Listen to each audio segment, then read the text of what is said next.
Hello everyone, I am Rupali Singh Mehta from Durgapur Ishwar Chandra Vidyasagar Public High School.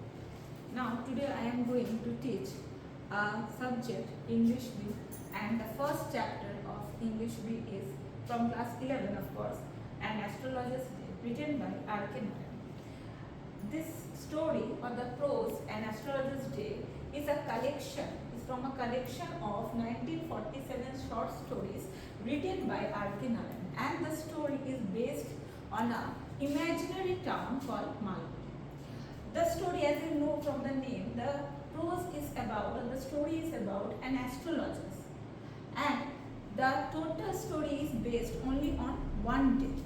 Now the astrologer, he is not an expertise on his subject, but he developed an keen enthusiasm on human beings, we can say, and throughout his communication with the human beings, he has developed his astrological experience. Now in this story, first we saw that astrologer is sitting in a busy street, in the corner of a busy street, and he is waiting for his clients. Now the clients who came to the astrologer came for their predictions. The astrologer charged 3 pies for every question. But as we know that he was not an expertise, so he has developed some casual answers for every client. That means he is not going to say anything special for any client. He was giving answers casually. তার মানে কি, এই যে astrologer সে নিজের কোনো subject নিয়ে সে কিন্তু পড়াশোনা করেনি, মানে অ্যাস্ট্রোলজি নিয়ে কিন্তু সে পড়াশোনা করেনি, কিন্তু মানুষের সঙ্গে কথা বলে বলে তাদের বিহেভিয়ার সম্বন্ধে জেনে সে কি করেছে, কয়েকটা ধারণা সে তৈরি করে নিয়েছে। প্রত্যেকটা কোশ্চেনের জন্য সে কিন্তু 3 পাইস চার্জ করতো ঠিকই, কিন্তু সবাইকে সেম অ্যান্সার দিত, যে অ্যান্সারসগুলো কিন্তু প্রত্যেকটা মানুষের সঙ্গে ম্যাচ করে যেত। যেমন প্রত্যেককে সে বলতো যে সে যতটা পরিমাণে এফর্ট দিচ্ছে, সেই ততটা পরিমাণে এফর্টের ফলাফল রেজাল্ট কিন্তু সেই হিউম্যান বিংটা পাচ্ছে না। এই দেখো, এই যে টার্মটা যে সে এফর্ট দিচ্ছে কিন্তু সে পাচ্ছে না তার রেজাল্ট, এটা আমাদের ওয়ার্ল্ডের 90%-এর সঙ্গে কিন্তু ম্যাচ করে যায়। তাহলে এই প্রেডিকশনে 90% ক্লায়েন্টই কিন্তু রাজি হয়ে যেত। সেখান থেকে কিন্তু ক্লায়েন্টের সে ট্রাস্টওয়ার্দি বা ভরসা সে পেয়ে যেত। তখন ক্লায়েন্ট মনে করতো যে হ্যাঁ, সে ঠিকঠাকভাবে অ্যাস্ট্রোলজি কিন্তু জানে। কিন্তু এদিকে বইয়ে বলা হচ্ছে কি, যে অ্যাস্ট্রোলজার যে সে কিন্তু স্টার সম্বন্ধে কিচ্ছু জানে না। That means he knows almost nothing about the stars in the sky. সে যে পড়াশোনা করেনি, এই লাইনটার থ্রুতে আমরা বুঝতে পারি। সে শুধুমাত্র বলে যাচ্ছে তার এক্সপিরিয়েন্সের থ্রুতে। এরপর সে যেখানে বসেছে তার একটা এক্সাম্পল দেওয়া হয়েছে। কি বলেছে এক্সাম্পলে, যে সে যেখানে বসে রয়েছে সেখানে একটা স্কোয়ার কাট ক্লথ নিয়ে সে বসেছে। ক্লথটার ওপরে কিন্তু মিস্টিক চার্টস ড্র করা রয়েছে আর কাউরি শেলস রয়েছে। এই জিনিসগুলোর থ্রুতে সে সবাইকে কিন্তু বোঝাচ্ছে যে সে একজন অ্যাস্ট্রোলজার।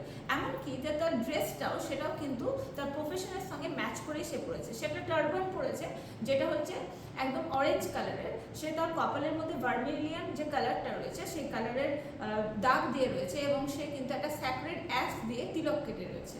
তাহলে দূর থেকেই আমরা যদি এরকম একটা পার্সোনালিটিকে দেখি, আমরা ধরেই নেবো যে সে একজন অ্যাস্ট্রোলজার।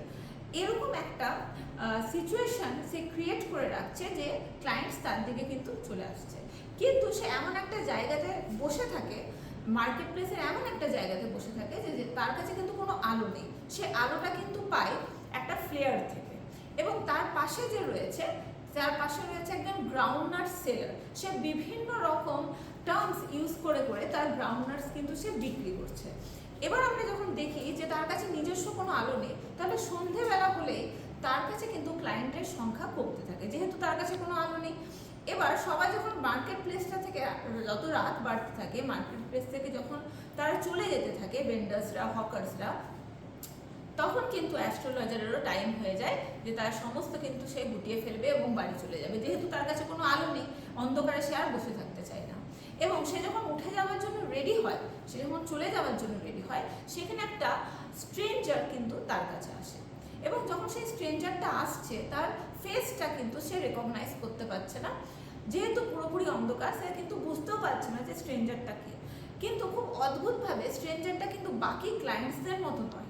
সে জিজ্ঞেস করছে অ্যাস্ট্রোলজারকে যে যদি তুমি ঠিকঠাকভাবে প্রেডিকশন না দিতে পারো, আমার কোয়েশ্চেন্সের আনসার না দিতে পারো, তাহলে কিন্তু তোমার জন্য খুব খারাপ হবে। এই বলে সে অ্যাস্ট্রোলজারকে কিন্তু ভয় দেখাচ্ছে। অ্যাস্ট্রোলজার তার চ্যালেঞ্জটা বলছে আমি অ্যাকসেপ্ট করবো না, সে বলছে আমি চলে যেতে চাই। কিন্তু তখন সেই স্ট্রেঞ্জার তাকে জেদ করে বলছে যে না, তার জন্য আমি তোমাকে পে করবো, কিন্তু তোমাকে থাকতে হবে। এইভাবে তাদের মধ্যে বার্গেনিং স্টার্ট হয় পেমেন্টের জন্য। শেষে তারা দুজনের মধ্যে কিন্তু একটা ট্রিটি সাইন হয়। ট্রিটিতে কি বলা হচ্ছে যে যতটা পরিমাণে টাকা স্ট্রেঞ্জার পে করবে অ্যাস্ট্রোলজারকে, অ্যাস্ট্রোলজার যদি ঠিকঠাক অ্যান্সার না দিতে পারে তাহলে তার ডাবল অ্যামাউন্ট কিন্তু তাকে রিটার্ন করতে হবে। এটা শোনার পর অ্যাস্ট্রোলজার ভাবলো যে ঠিক আছে, চেষ্টা করা যেতে পারে। এই সময় একটা সবুজ রঙের আলো, যেটা সামনে এসে অ্যাস্ট্রোলজার যেখানে বসতো তার সামনে এসে পড়তো, সেই আলোটাতে সে স্ট্রেঞ্জারের ফেসটা কিন্তু দেখতে পেল। সেই স্ট্রেঞ্জারের ফেসটা দেখার পর সে কিন্তু কিছুক্ষণের জন্য পজ হয়ে গেল। মনে হলো যেন সে স্ট্রেঞ্জারকে চিনতে পেরেছে।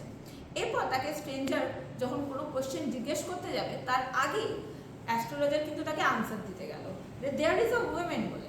তো বলছে যে না, নর্মালি তুমি সবাইকে যে প্রেডিকশনটা দাও আমার কিন্তু সেটা চাই না, তুমি আমাকে বলো যে যাকে আমি খুঁজতে বেরিয়েছি তাকে কি আমি খুঁজে পাবো, সেটা আমাকে জানাও।